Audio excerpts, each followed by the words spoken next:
Jean Paul kien raġel li jgħix il-filosofija tal-ħajja fejn kellu erf speċjali kif kien kapaċi jżewweġ il-festa ta' San Gejtanu mal-Karnival. Hekk iddeskriva lil Jean Paul Bonett ta' 45 sena mill-Ħamrun l-Arċipriet Walter Kawki waqt l-omilija tal-funeral li sar fil-Knisja ta' San Gejtanu. Bonett tilef ħajtu traġikament il-Ħamis li għadda wara li ħa xokk elettriku waqt li kien qed jagħmel l-aħħar irtokki fuq karru tal-Karnival. 24 siegħa qabel tela s-separju tal-Karnival tas-sajf f'maħżen fil-Marsa. Deskritt bħala raġel qalbini u dejjem lest biex jgħin, Bonett kien maħbub minn kulħadd.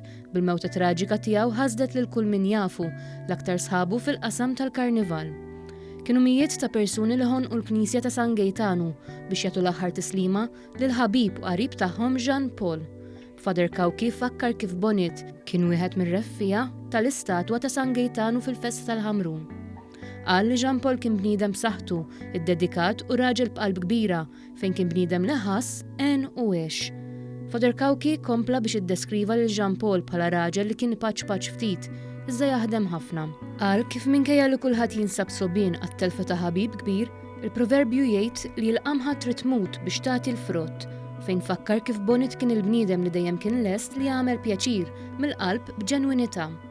U hekk kif temm l-omilija għal ftit sekondi kien hemm silenzju li jtarrax.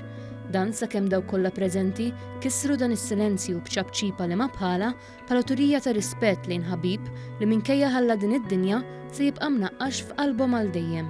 Kien irnexxielu Jean Paul jibna l-Knisja ta' San Gejtanu.